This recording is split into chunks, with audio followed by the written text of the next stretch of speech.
Now we're taking the conversation to something when all Nigerians are most concerned. That is the civil society group in Nigeria, organizations rather in Nigeria, and the work that they do in ensuring transparency and accountability in governance. That work often exposes them to the most dire situations, and today we'll be exploring how citizens can contribute and be part of the work. To do that in the studio, we have Motoni Moses, Budget State Project Tracking Officer, Niger. We also have in the studio Adeyemi Ademuyiwa, Budget Regional Coordinator, Southwest. Gentlemen, it's wonderful to have you join us. My pleasure to be here. You're welcome. Okay, good. She's given a very good introduction. Civil societies are like after the media. I'll call civil societies like the watchdog of the society, because I see a lot of your civil societies press, push, and try to hold governance to accountability. Unfortunately, I think it's more screaming and then no action being achieved. How can we enforce or strengthen the civil society? Let me give you a very good example. This morning on the front page of the newspaper, we saw where the House of Reps was probing some agency for 81 billion naira for planting 21 million trees in 11 states in the north. And these are people that actually have issues, have problems deeper. Budgets, that's you. And of course, you're the regional person. You're from Niger at the back here. How effective has it been with civil societies being able to hold, governance to accountability? So let's start with you, then we'll come over to Motoni. Well, in what we do budget is, like we said, we try to, we are like watchdog to the governance, and there are different means whereby we have been advocating. And the thing we normally push more is high level of advocacy in any area. For example, in our organization, we launched an app just recently. Okay. And that app, we call it Shaka Mobile 2.0. And what it entails is for the citizens, though many are not aware of it. That is why the sensitization continues where we find ourselves, one-on-one or anywhere. So what the app contains is that it gives the citizen a venue to know how much federal account allocation committee being paid to each state. Okay. Every month, okay. And the local government. Another thing that it ensures the citizens to know different projects being nominated on their behalf. And you know that this nominated project, they are meant to create an enabling environment whereby people can strive and it can make the domestic economic strive well. And another thing is that the app also enables citizens to show their grievances or to complain about their need assessment. You see, what caused all these things is that when some of these things are being done, citizens are not carried along. Yes. And and they are servants. We voted them. We give them our mandate so that you go and represent, and they are making it other way to come back to us to let us know how they have gone far. For example, it's not possible for us to know everything that is going in National Assembly, and that's the reason government there is allocation for constituency office, so that the citizens can have a clear way to engage with our so-called people. And there is also need for them to come to a round table like town meeting, public hearing, or people opinion, so that they can share view of the people, because the governance is on top of us. It's not all for them. So that is the gap we are trying to bridge. Okay. Though we believe we will get that in, and it's a process. So Motoni, how has it been? Because I like the fact that UPO have a budget, has an app, and of course we know that there are quite a number of Nigerians on the social media space. It has been a tool for effective communication. Now you don't need to travel to your constituency to know what is happening in your place with the apps people have just. The question now will be, is it being utilized properly? Are people aware of this app? Are people aware of the functionality of the app so that they can hold those so-called, you call them servants, but Nigeria, we don't have We don't have servants. servant any It's a longer. servant leader. Servant leader. That's what we have in Nigeria. That's what we have, servant leader. Thank you very much. I always say this. The civic space. I always say that there are different categories of people in the civic space. You know, one thing with Nigerians is that they have this educational barrier, poverty barrier. Man, I don't really know. I don't really care what is even happening there. My own is just to see the daily bread and just I'll be okay. And if you look at it, everyone in the country is a civic actor.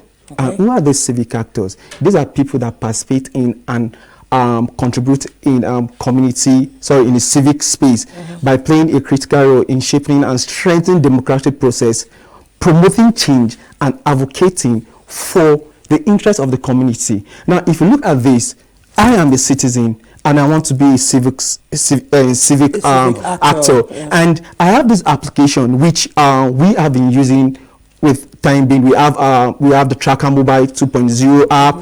We have the GovSpend app. We have the tracker.ng. The tracker.ng is a site where projects that are being carried out, either completed, not done, or whatever, and you're going to see those projects, and citizen have the capacity or the access to that app. Like when we talk about the I went to a program of recent at Kuchiki, I think Kuchiki in the Suleja, and during my town hall meeting with them, my sensation with them, I spoke to them concerning this app, and I told them that this is what has been disbursed to the community to their own community. I'm sure they were shocked. And okay, let me give you a very good example. Okay, like a project that I visited in Bako local government in Bida.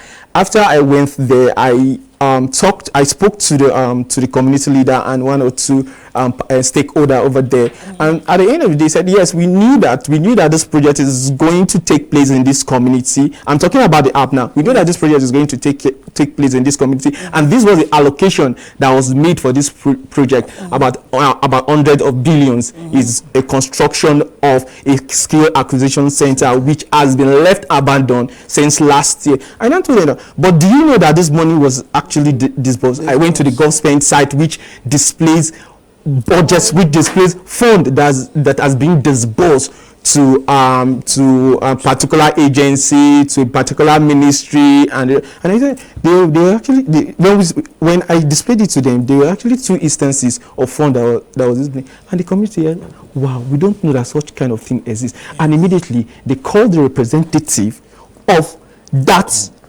town.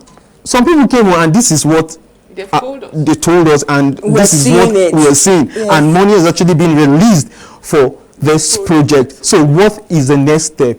That was where we started hearing stories, blah blah, this and that. You know, Nigeria, the God factor, the Godfather factors, and corruption factors, and the rest. But at the tail end of it, I was able to speak to the person in charge of the project. Now, with the help of this GovSpend, they were able to hold their representative accountable. Yes. And this has been a great achievement, or a great a great achievement in our own cycle, because a citizen can just go to the site. It's open to everyone, www.govspend.ng, and see every disbursement in the state, in his local government, who the money was disbursed to. And if I must say, the app has actually been very, very useful to the community. Okay. Okay, but I want to add something to what you said. Please go ahead. We are field researcher, and we have different, we do online and offline engagement as part of our work. I know I have an experience in one community like that. They need a classroom.